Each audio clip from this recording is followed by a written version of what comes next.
Hey guys, guess what? We bought a house! Woo!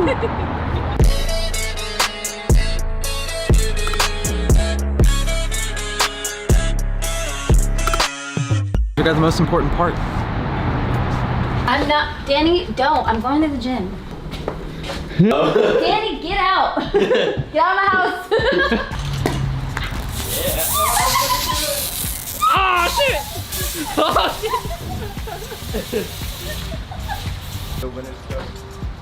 Yeah! Damn, it feels good. Oh, on the knee, on the knee. All right, guys, so first of all, cheers. I'm really excited. Katie and I are very, very excited for our first home. And I thought I'd take this opportunity to actually walk you guys through our home buying journey and the 3 reasons why we decided that now was the best time to buy and why we decided to buy this particular property. So obviously, as most of you who are watching this video know, I sell real estate for a living. I run a team here in Silicon Valley. And so I actually came across this listing because I was the listing agent. Well, before we actually went ahead and purchased this home, we were actually in contract, my seller and I, or the seller at the time and the buyer fell out of contract. This was back in March of this year, of 2020. And this was during the whole COVID shelter-in-place scare. And there were a lot of things that were going on with lending at that time that prohibited those buyers from actually going through and executing the contract and closing. So flash forward, we had the home back on the market in July. And when I started running the numbers and I started thinking about what we wanted to do next, our lease was coming up in San Jose. And so I did the numbers and the numbers just made too much sense. It made too much sense for Katie and I to not go through with it. So I coerced her into doing this with me, and she was definitely very hesitant at first, but once I presented her the numbers and once I presented her with what I'm about to share with all of you, definitely changed her mind, and she realized what an incredible deal this was for us and also the seller. The seller walked away very, very happy, although he was not happy that we had a 4-month escrow, and we'll go into that in a second. But anyways, I'm gonna take a little champagne break. So this all started in July when we had the home on the market. The seller was getting ready to leave the country, and I presented him with what I felt was a win-win situation for me and for him in terms of price and everything. And he was ecstatic. He was like, you guys are gonna love this house. Katie came in, saw the property, and everything was great, right? Until it wasn't.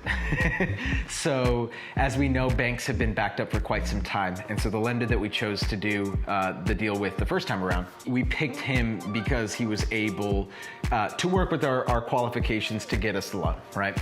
And so essentially, we spent the next 75 days in purgatory, where we really had it was a bad situation, right? Bottom line. So 75 days in, and we basically were right back where we started. And we had promised the seller that we could close in less than 60 days. So we were already kind of with our backs against the wall. So we took the loan to my personal friend and longtime business partner, Monique Stanford, who does all of our loans for my team and our clients. She had switched companies. And so this new company of hers was also able to had the same product. Had she been with that company in July, this wouldn't have been an issue to begin with. Honestly, she would have been able to do the loan. But with that previous company, they just weren't as versatile, didn't have the same products. We had Monique service the loan, and we were able to get it closed within 30, 40 days of us switching. So there was like a week where we were trying to figure our stuff out.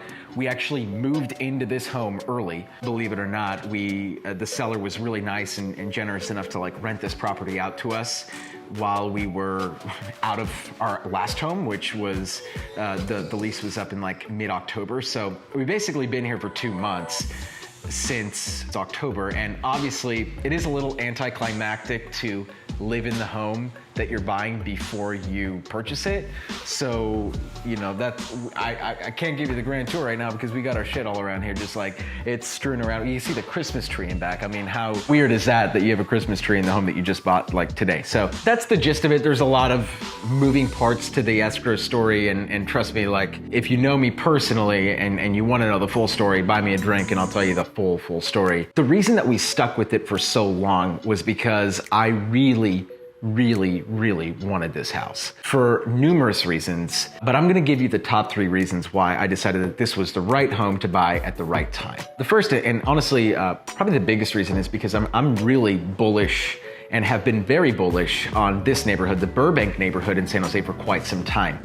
You see, this neighborhood is about 5 minutes away from the proposed Google campus, but it is a part of town that I would say is still underpriced for its proximity to a lot of wonderful things in the area. I mean, we're 3 minutes away from Santana Row, which is basically Silicon Valley's Rodeo Drive, right? So we're like 3 minutes away from Santana Row, 5 minutes away from Campbell, 5 minutes away from Willow Glen. So we're very centrally located. And not only that, but we're about a 5-minute commute into the proposed Google campus, right?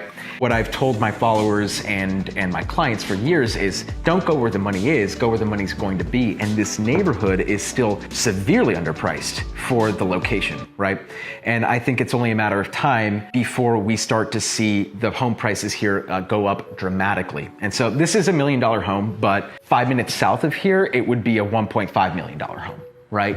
Just to put that in perspective for all of you. So I believe that the appreciation potential here is far greater than it is almost in any other part of San Jose.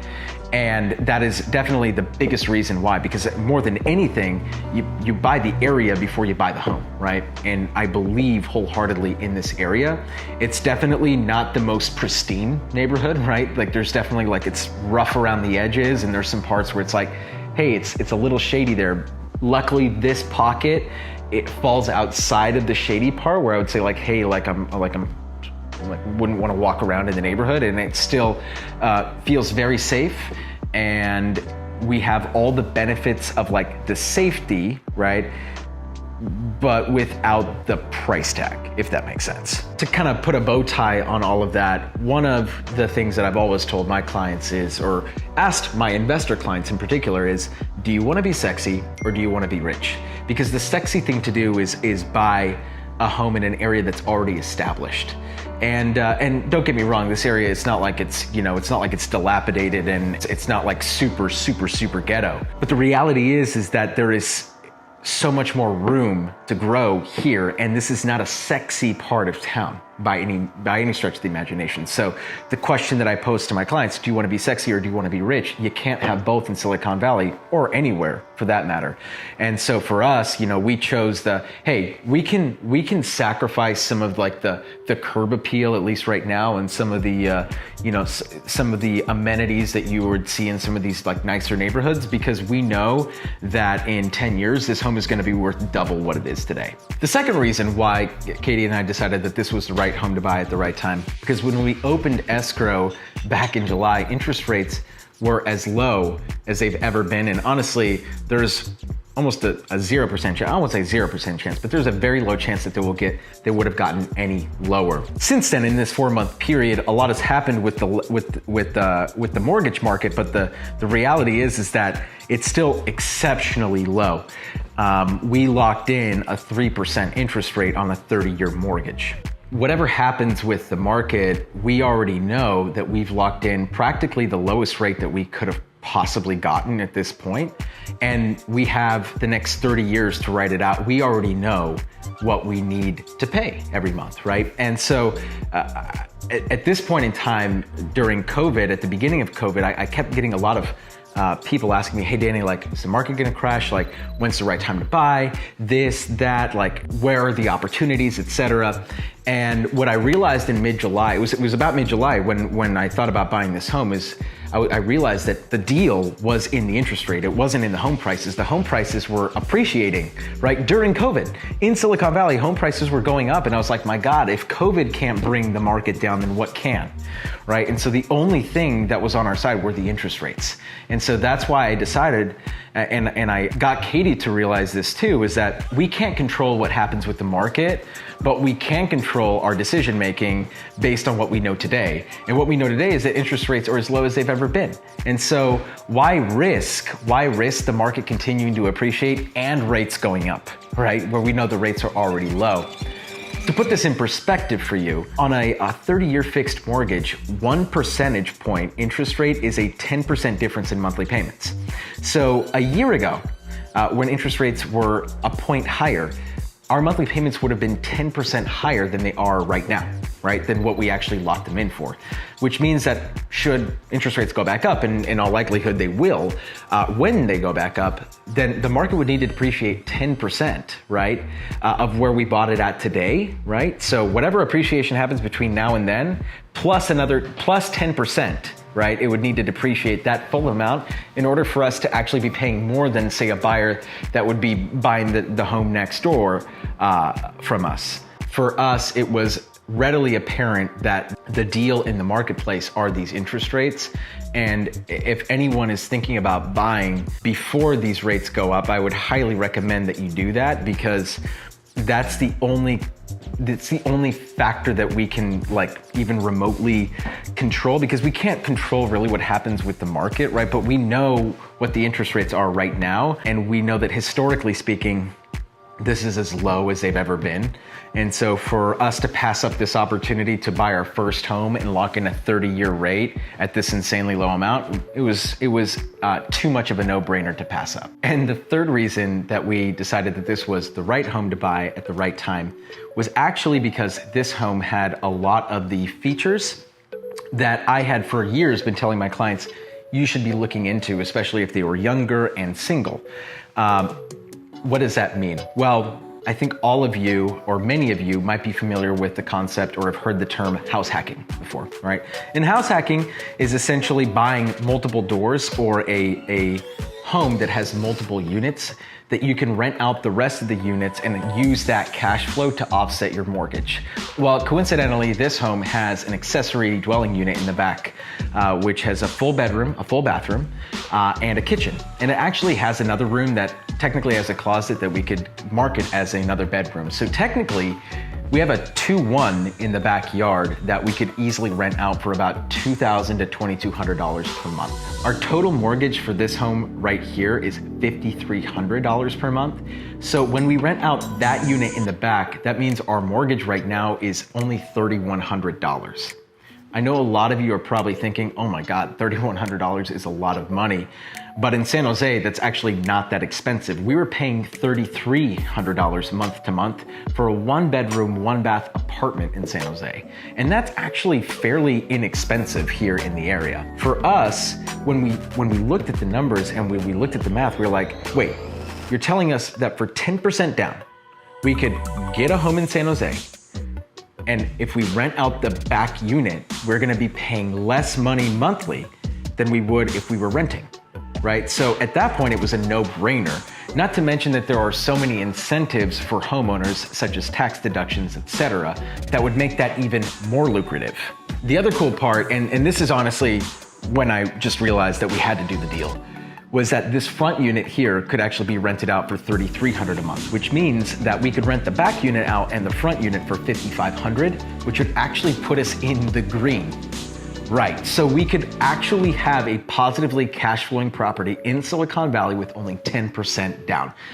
I've worked on too many deals to know that this was like a slam dunk, because the vast majority of my clients need to put 25 to 35% down in San Jose in order to have a property that cash flows positive.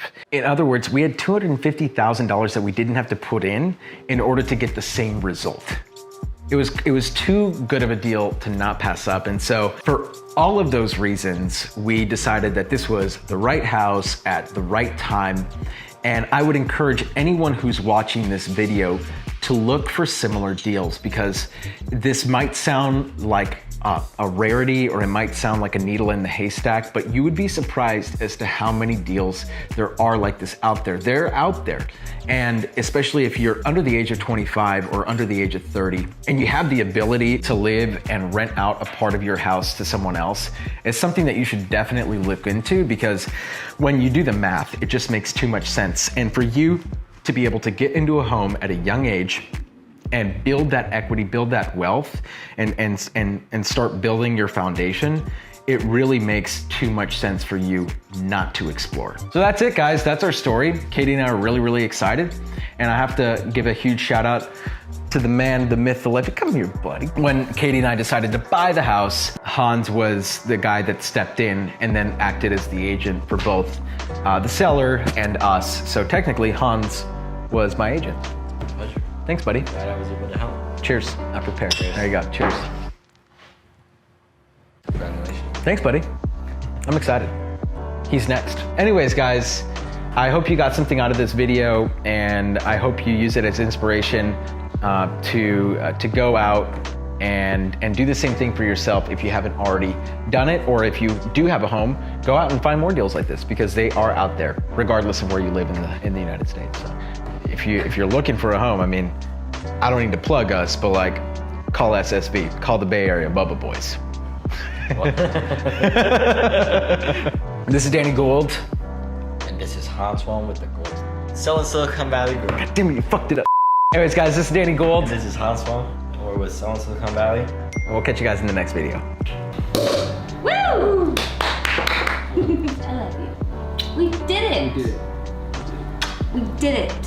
Thank you, SSV. Thank you, Hans, best listing agent in the world.